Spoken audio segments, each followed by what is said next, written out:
Gênesis 22, versículo 13 e 14, descreve o momento em que Abraão encontra um carneiro preso pelos chifres e o sacrifica em lugar de seu filho Isaque, culminando com a nomeação do local como o Senhor proverá. O que isso nos revela sobre a provisão divina e o momento exato em que Deus intervém? Como isso reflete a fé de Abraão e a prontidão de Deus em prover? Por que Abraão nomeia o lugar o Senhor proverá? O que esse nome nos diz sobre a experiência de Abraão e sua compreensão da natureza de Deus? Quais paralelos podemos traçar entre o carneiro substituindo Isaque e Jesus Cristo substituindo a humanidade? Como essa história aponta para a redenção final através de Cristo? Como essa narrativa ilustra a natureza dos testes de fé que podemos enfrentar e a certeza de que Deus proverá? Quais lições práticas podemos tirar dessa história para nossas vidas?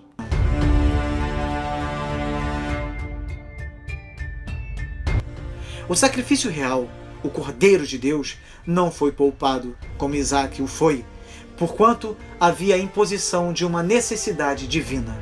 Em sua agonia, Jesus procurou escapar, mas não lhe foi permitido isso, conforme foi permitido a Isaque. Abraão foi um tipo do Pai Celestial, que sacrificou. Isaque foi um tipo do Filho, que foi sacrificado, mostrando-se obediente até a morte. Considerado um tipo, o relato do sacrifício de Isaque é uma das mais importantes narrativas do Antigo Testamento, pois muitos dados teológicos são abrangidos pelo incidente, segundo se vê no Novo Testamento. O carneiro preso pelos chifres, assim como todos os animais sacrificados no Antigo Testamento, era tipo do Cordeiro de Deus. Em face dessa substituição, a vida de Isaque foi poupada. É devido a Cristo, nosso substituto, que todas as almas podem ser liberadas. Este versículo subentende a natureza vicária do sacrifício de Cristo, tão óbvia no Novo Testamento. A Epístola aos Hebreus ensina-nos que tudo quanto aconteceu antes foi mero tipo e sombra de Cristo.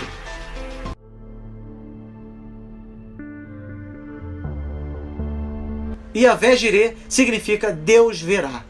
Quando estava prestes a sacrificar Isaque, Deus usou esse nome, ou seja, o Senhor verá e proverá um substituto para ser sacrificado em teu lugar, ó Isaque. Isso ocorreu no Monte Moriá. Isso posto, alguns estudiosos têm insistido em que essa expressão pode dar a entender ambas as ideias de ver e de prover. Assim, Yavé veria e interviria, o que serve de grande encorajamento para todos quantos nele confiam. Aquele que não poupou o seu próprio filho, antes por todos nós o entregou, porventura não nos dará graciosamente com ele todas as coisas? Diz aqui a Septuaginta: no monte Yavé será visto, ou seja, será visto a prover, a cuidar dos que lhe pertencem, a mostrar o seu poder. Isso, por sua vez, é cristianizado para indicar que no Monte do Calvário, Deus completaria a sua provisão. Yavé apareceria ali em favor dos homens. Deus manifesta na carne, o Emanuel. Alguns intérpretes identificam o monte desta história com o Monte Calvário.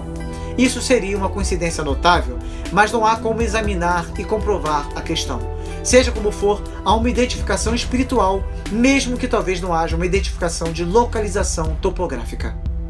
Hoje falaremos sobre como devemos esperar com expectativa aquilo que Deus tem reservado para nós, tá? Nas provas da vida, há sempre um depois. Hebreus 12, versículo 11, 1 Pedro 5, versículo 10. Pois Deus nunca desperdiça o sofrimento. Como nos ensina Jó, capítulo 23, versículo 10, mas ele sabe o meu caminho e ele, se ele me provasse, sairia eu como o ouro. Abraão recebeu várias bênçãos de Deus por causa de sua fé obediente. Em primeiro lugar, Abraão recebeu nova aprovação de Deus, como nos afirma o versículo 12 desse texto glorioso. Abraão havia descrito toda essa experiência difícil como adoração, pois para ele era nisso que consistia. Ele obedeceu à vontade de Deus e procurou agradar o coração do Senhor, e Deus o elogiou. Vale a pena passar por provações se no final o pai puder lhe dizer: muito bem, filho querido. Olha só, Abraão recebeu de volta um novo filho. Isaque e Abraão tinham estado no altar juntos, e Isaque passou a ser um sacrifício vivo, conforme nos ensina Romanos 12, versículo 1 e 2. Deus deu Isaque a Abraão, e Abraão devolveu Isaque a Deus. Devemos cuidar para que as dádivas de Deus não tomem o lugar dele. Guarde isso. Deus deu a Abraão novas garantias. Gênesis 22, versículos 16 ao 18. Confira só. O patriarca tinha ouvido essas promessas antes, mas elas adquiriram um novo significado. Charles Spurgeon costumava dizer que as promessas de Deus nunca brilham com tanta intensidade quando na fornalha da aflição.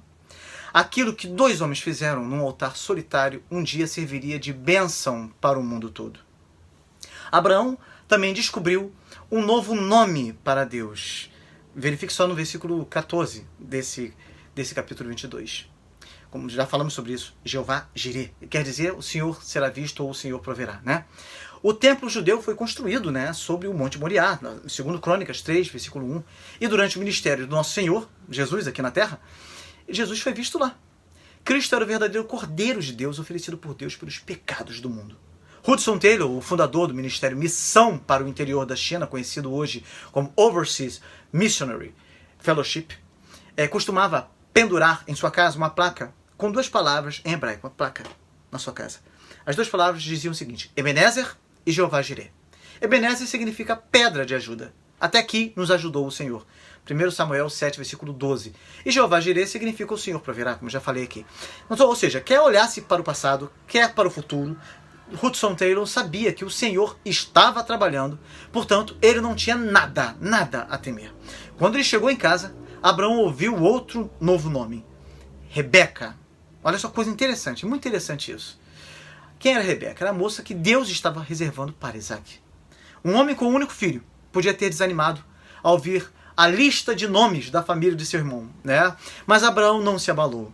Se você ler o texto, você sabe do que eu estou falando, né? Gênesis 22. Afinal, Deus havia prometido que seus descendentes seriam o quê? Tão numerosos quanto as estrelas do céu e a areia da praia do mar, não é?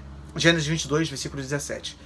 Por fim, Abraão ele saiu dessa provação com um amor mais profundo pelo Senhor Jesus. É muito lindo isso, né? Esse amor é dito em João 14, versículo 21 a 24. Paulo também fala sobre isso em Efésios. Você já experimentou esse amor? Glória a Deus, se já. Deus é bom. Então conta para mim uma bênção que você recebeu após um momento de provação. Não deixe de contar esses testemunhos nos comentários. Faça isso agora, tá? Isso é bom, porque você fazendo isso, primeiro que é um exercício excelente para você trazer memória, aquilo que te pode dar esperança. Em segundo lugar, isso vai te trazer mais fé ao seu coração e vai possibilitar que outras pessoas também vejam seu comentário, saibam um pouco mais de você e do seu testemunho. Testemunho bom é para ser contado, viu? Não testemunho. Não sei se você já viu essa expressão, testemunho. Crentes tem cada coisa, né? Testemunho é algo muito ruim, então você não precisa contar algo muito ruim aqui.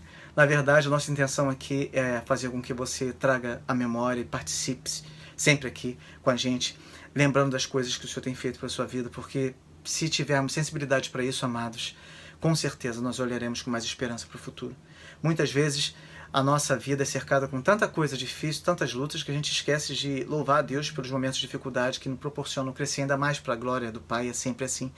Todos os momentos de dificuldade, Deus tem algo especial para nós. Não é nos deixar nos vales, vai nos tirar dos vales diferentes. Somos transformados para a glória de Deus. Então, quando você traz alguma coisa à mente, quando você para e reconsidera e pensa, bem, qual foi esse momento especial que o Senhor Deus fez para mim? Tenho certeza que viram diversos momentos que o Senhor fez para você especial. Diversos momentos na sua mente. Que esses momentos, que você tenha essa habilidade, de momentos de provações, que você esteja passando momentos de dificuldade, você lembrar das coisas boas que o Senhor já fez. Deus não muda, Ele é imutável, Ele é o mesmo. Se Ele fez no passado, Ele vai fazer no presente, vai continuar fazendo no futuro. Amém?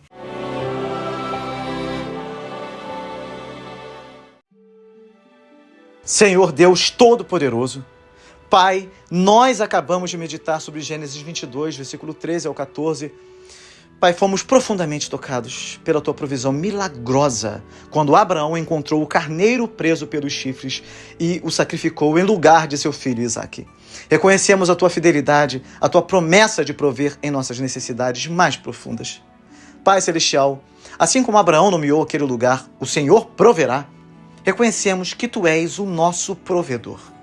Tu conheces todas as nossas necessidades e sempre suprirás conforme a Tua vontade perfeita. Ensina-nos a confiar plenamente em Ti, Senhor, sabendo que nunca nos abandonarás.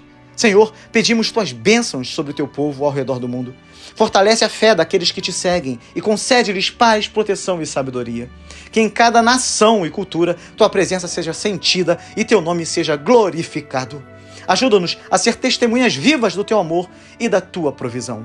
Abençoa nossa nação, Senhor. Guia nossos líderes com discernimento e justiça para que tomem decisões que promovam a paz, a prosperidade e a justiça para todos.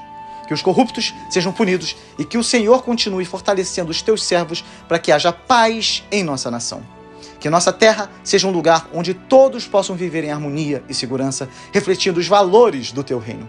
Oramos também pelos países e lugares que enfrentam momentos de dificuldades por causa de guerras, de problemas ideológicos ou de catástrofes naturais. Que tua paz prevaleça onde há conflito e destruição. Que aqueles que sofrem encontrem alívio e que aqueles que ajudam sejam fortalecidos e abençoados por ti. Senhor, continua usando os teus filhos para que haja esperança onde há escuridão. Confiamos em ti, ó Deus de Abraão, e nos submetemos ao teu plano perfeito. Que em todas as situações nossa fé em ti seja fortalecida e que possamos testemunhar tua bondade e fidelidade em nossas vidas. Oramos a ti, em nome do teu Filho amado Jesus Cristo, pelo poder do Espírito Santo que habita em cada um de nós. Amém.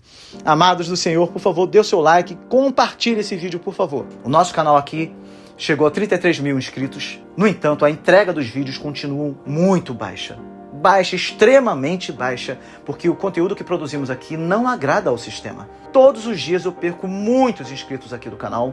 Pessoas que já se inscreveram 3 vezes continuam sendo desinscritas automaticamente pela plataforma. Os likes dos vídeos são retirados automaticamente. O conteúdo não vai adiante porque o YouTube não entrega o conteúdo para mais pessoas. E assim, eu fico lutando. Eu já poderia ter centenas de milhares de inscritos, amados. Eu faço esse trabalho há mais de 5 anos e todos os dias eu luto com isso. Já reclamei, já fiz tudo que vocês possam imaginar, mas principalmente tenho orado para que Deus continue me fortalecendo, para que eu continue perseverando nessa obra do Senhor. Então eu peço, por favor, que vocês me ajudem, porque quando vocês ficam no vídeo, quando vocês dão o like de vocês já ajudam bastante, mas quando vocês compartilham, vocês fazem com que esse conteúdo, independente da indicação do YouTube, alcance outras pessoas. É isso que faz toda a diferença no canal para que ele possa crescer. Então ajude-me, por favor, a levar esse conteúdo para mais pessoas, fazendo essas simples ações, deixando o like de vocês, compartilhando sobre tudo, que é muito importante. E é claro, se puderem fazer um comentário, isso é muito bom também. No caso aqui em questão, eu peço que vocês façam aí um pedido de oração de vocês ou intercessão, porque continuaremos orando durante toda a semana. Isso tem sido bênção para muita gente. Então adquira esse hábito, tá bom? Que Deus te abençoe muito e até o próximo vídeo com a graça de Deus.